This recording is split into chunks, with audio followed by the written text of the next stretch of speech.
What's up, everybody? Thanks for joining me on these analysis. We're going to be looking at Microstrategy today, going over some technicals and using indicators. Just a daily update, keep everybody up to date on what's going on a day-to-day basis. Looks like the entire market is just absolutely bleeding out. Insane how red everything has been lately.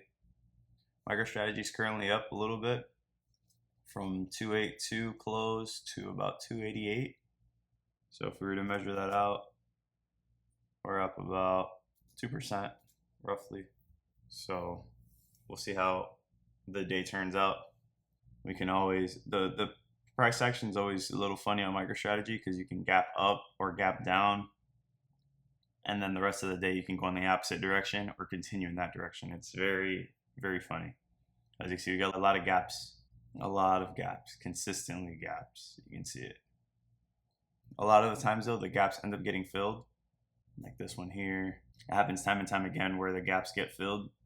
On the daily though, we were looking extremely bullish. I mean, we're still bullish in my opinion, but we definitely did lose this minor trend line.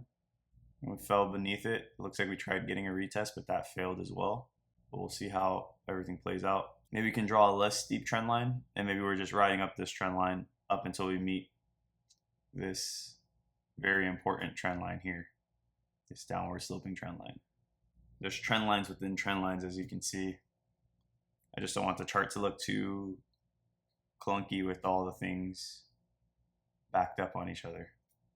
But yeah, we broke this primary trend line. It looks like it's starting to play and hold. Let's see if MicroStrategy ends up giving us a lower low than this local low right here.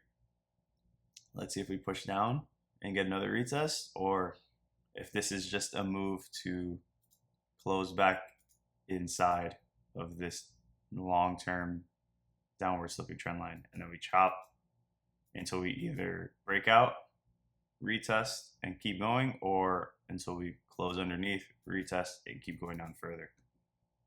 So it all depends on the sentiment, really. The sentiment is what's driving the market at the moment because of tariffs, and now the Fed is changing their odds of rate cuts. So people are probably wondering why is the Fed cutting rates? Because now investors and big institutions are like, oh, if the Fed's cutting rates, maybe it's because they see something that we don't see, like the unemployment rate about to spike, or inflation's coming back and we're unaware of it. So maybe they think that the Fed sees something that we aren't seeing. So that could also be spooking the markets along with the tariff talks and all that. So just negative times at the moment, but during the negative times is when you should be accumulating as much as you can, because once it starts rallying, you don't want to buy at all-time highs. Even though the S&P 500 spends, I want to say it's 80% of its entire life at all-time highs, which is insane. Which goes to show that you just keep dollar cost averaging, because the S&P will just continue to rip higher time and time again.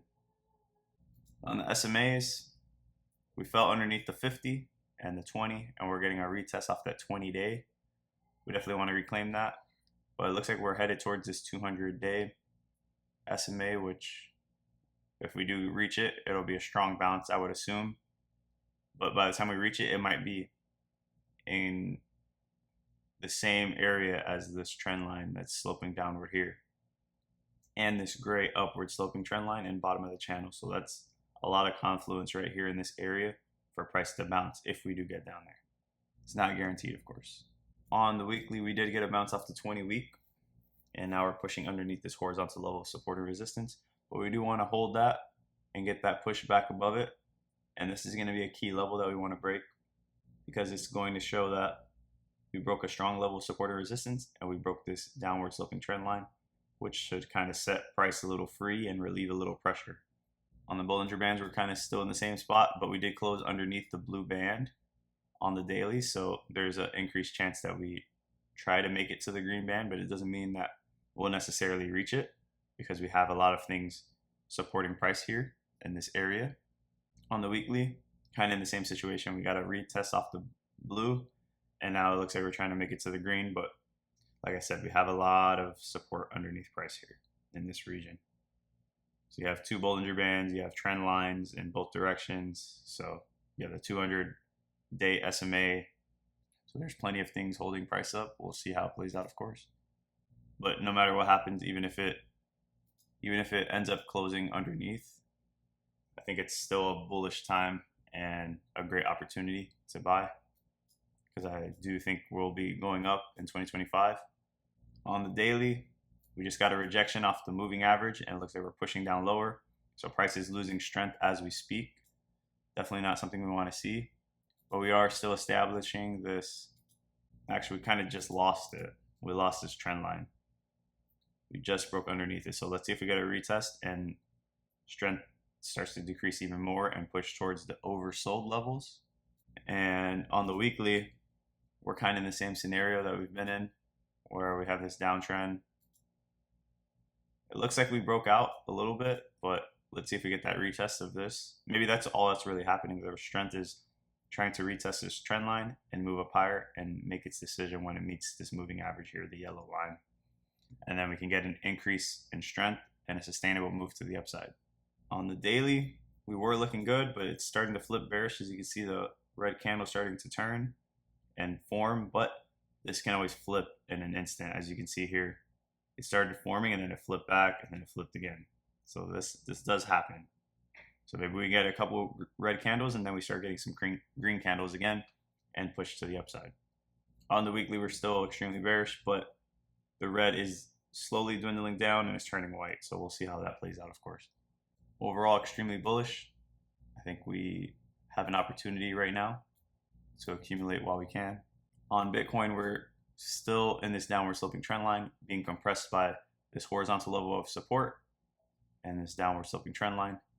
So we're still in that chop area. So we'll see if we get that move down or the break up. I think price is going to make its decision relatively soon, I would imagine. It doesn't mean that it has to, but it is getting pretty tight in this zone. So we'll see how price tends to move after we get that breakout.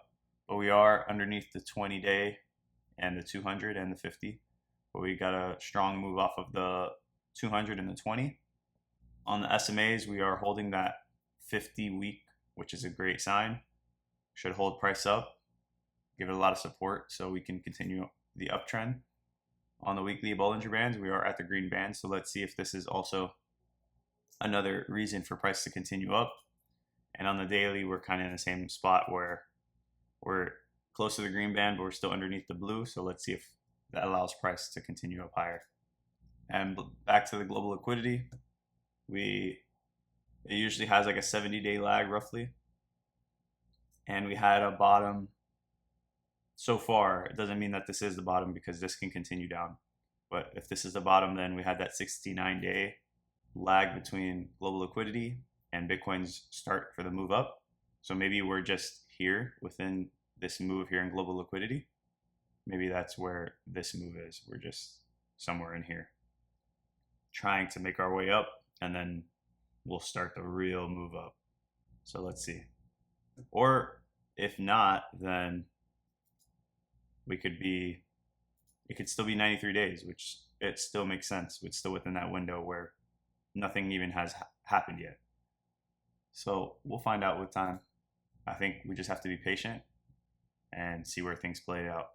But just for fun, we're going to just look and see what would happen if Bitcoin moved up 100% from its bottom. 100% will put us at 153,000. The last time MSTR outperformed Bitcoin in these legs, MSTR outperformed it by 4.16, and then by 3.75 here. Or I'm sorry, by 3.5. So we're going to do 3.75. So we'll multiply MSTR's move from the bottom. It will make that 375. And that would take us right to the bottom of our target at about 1100, which would be amazing. A nice little, from this price here, that would be a almost 300% gain. And if you were crazy enough to buy MSTX, and you want some crazy leverage on top of leverage on top of leverage. 375. This is a 2x version, but it normally does a little more than 2x, so we'll do a little extra. 3x would be 750. I'm sorry, 2x would be 750 if it did exactly 2x, but it normally multiplies because of the leverage. So we'll add an additional percentage. So probably take you back to all-time highs, 800% gain, 835%. So that's what we could possibly be seeing. We'll see how if these flagpoles actually play out. Let's see what ends up happening. Excited to see if this is predicting our next move, but we'll find out with time, of course. But until then, I'll see you in the next one.